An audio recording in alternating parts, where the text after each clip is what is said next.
அன்பின் பிதாவே, இந்த காலை வேளைக்கா உமக்கு நன்றி செலுத்துகிறோம். உம்மை நோக்கி பார்க்க இந்த தருணத்தை ஏற்படுத்தி கொடுத்த தயவுக்காமை துதிக்கிறோம். எவர்கள் தேவனுடைய ஆவியினால் நடத்தப்படுகிறார்களோ அவர்கள் தேவனுடைய புத்திரராய் இருக்கிறார்கள் என்று சொல்லப்பட்டு இருக்கிற வசனத்தின்படி பரிசுத்த ஆவியானவர் எங்களை வழி நடத்தும்படியாய் ஜெபிக்கிறோம். ஆண்டவரே, எங்களை முற்றிலுமாய் உடைய கரத்துல ஒப்பு கொடுக்கிறோம். இந்த நாளின் வேத தியானத்தை எங்களுக்கு ஆசீர்வதித்த தாங்க. நீங்க எங்க கூட பேசுங்க. நேசிக்கிற இயேசு கிறிஸ்துவின் இனிய நாமத்தில் கேட்கிறோம் பிதாவே, ஆமென். 2 பேதுரு 3வது அதிகாரம் 10வது வசனம். கர்த்தருடைய நாள் இரவிலே திருடன் வருகிற விதமாய் வரும்.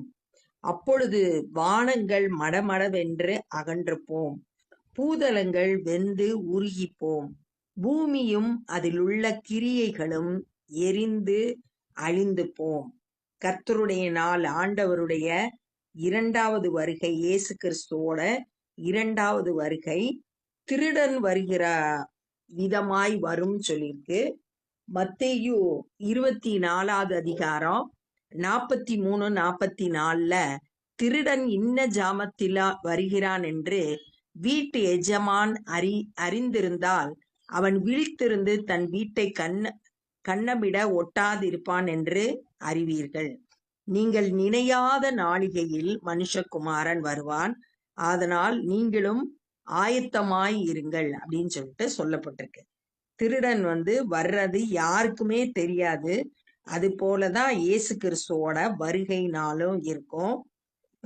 மார்க் 13:32 சொல்லப்பட்டிருக்கு, அவர் வருகிற நாள யாருக்குமே தெரியாது, பிதா தவிர வேற ஒருவருக்கும் தெரியாது அப்படின்னு சொல்லிட்டு சொல்லப்பட்டிருக்கத நம்ம அங்க வாசிக்கிறோம்.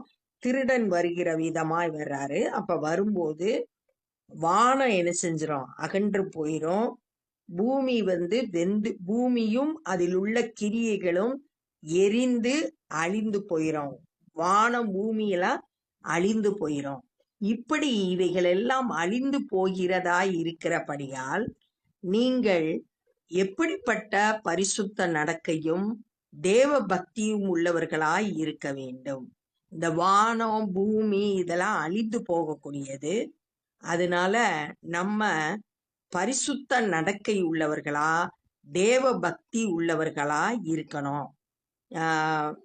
1 பேதுரு 1:15 அவர் பரிசுத்தராய் இருக்கிறது போல நம்மளும் பரிசுத்தமா இருக்கணும், நம்மளுடைய எல்லா நடக்கையிலும் பரிசுத்தமாய் இருக்கணும் அப்படின்னு சொல்லிட்டு நம்மளோட பேச்சு, செயல், சிந்தனை, நம்மளோட நடக்கை எல்லாவற்றிலும் பரிசுத்தம் காணப்படணும். தேவ பக்தி உள்ளவர்களா இருக்கணும். தேவனுடைய நாள் சீக்கிரமாய் வரும்படி மிகுந்த ஆவலோடே காத்திருங்கள். ஆண்டவரோட வருகை சீக்கிரமாய் ஏற்படும்படியா வாஞ்சையோடு மிகுந்த ஆவலோடு காத்திருங்கள். அந்த நாளில் வானங்கள் வெந்து அழிந்து பூதலங்கள் எரிந்து உருகி போம்.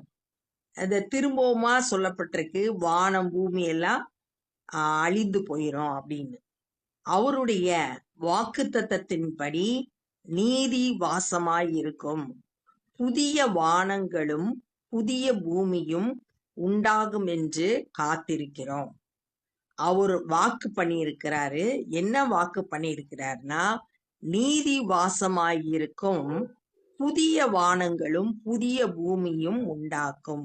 இது ஏசாயா 65வது அதிகாரம் 17வது வசனத்துல அந்த வாக்கு தத்தம் சொல்லப்பட்டிருக்கு. ஏசாயா 65:17. இதோ நான் புதிய வானத்தையும் புதிய பூமியையும் சிருஷ்டிக்கிறேன், முந்தினவைகள் இனி நினைக்கப்படுவதில்லை, மனதில் தோன்றுவதும் இல்லை அப்படின்னு சொல்லிட்டு சொல்லப்பட்டிருக்கு.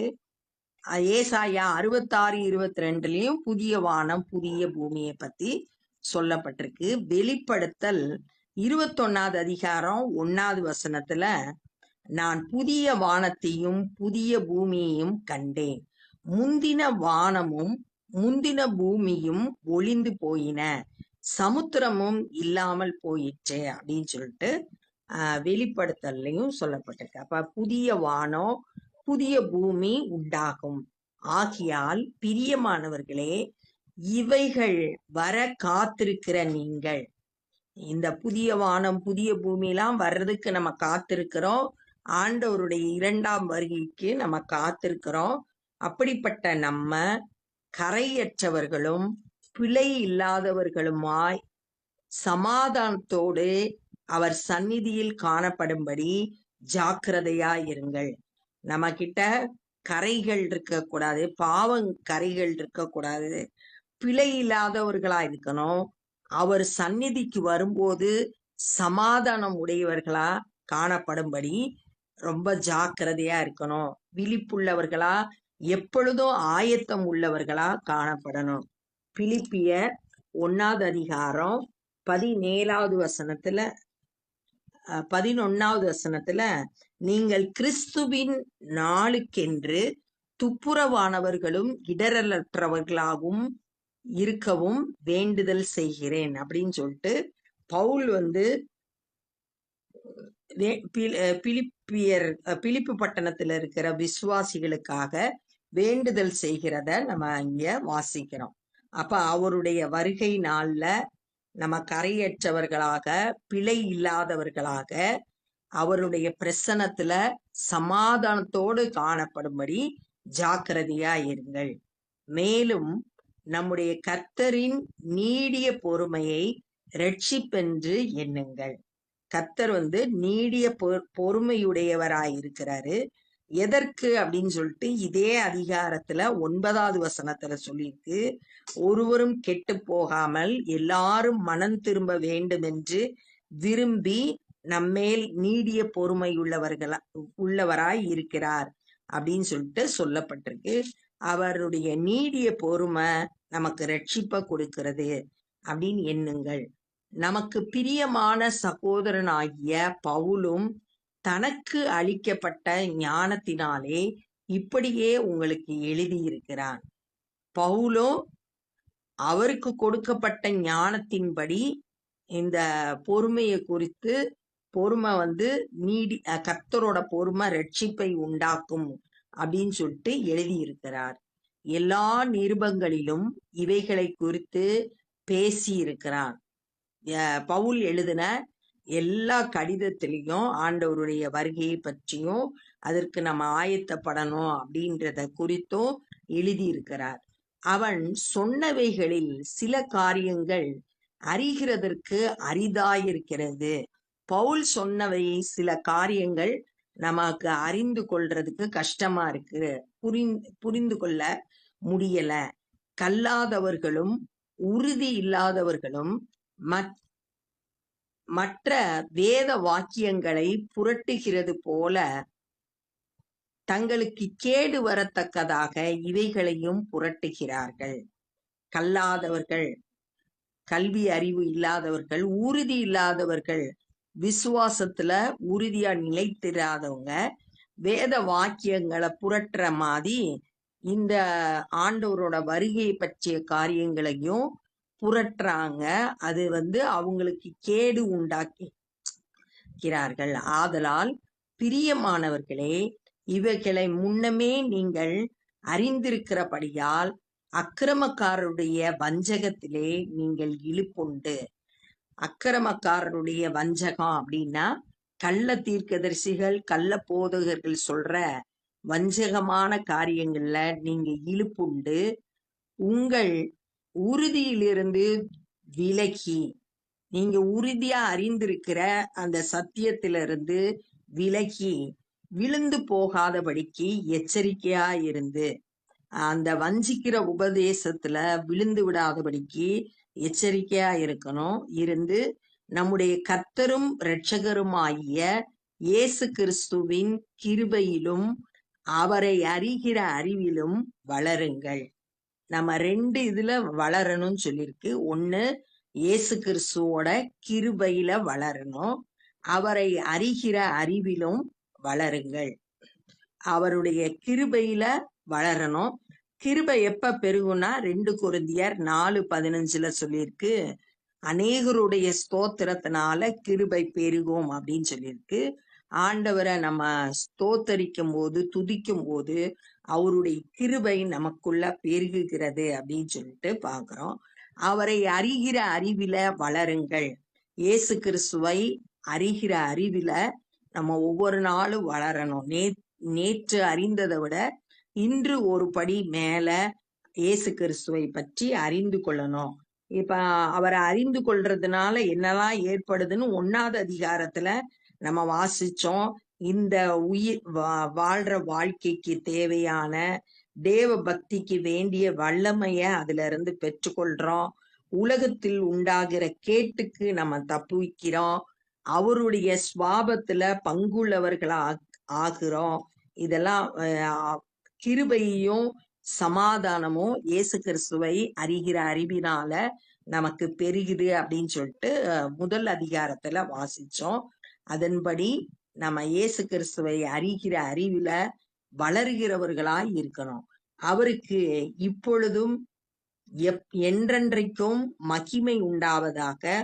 ஆமேன். இயேசு கிறிஸ்துவுக்கு என்றென்றைக்கும் மகிமை உண்டாவதாக அப்படின்னு சொல்லி இந்த கடிதத்தை முடிக்கிறத பார்க்கிறோம். அப்ப இந்த நாள்ல என்ன கற்றுக்கொண்டோம்னா, ஆண்டவருடைய வருகை நம்ம நினையாத நேரத்துல இருக்குது.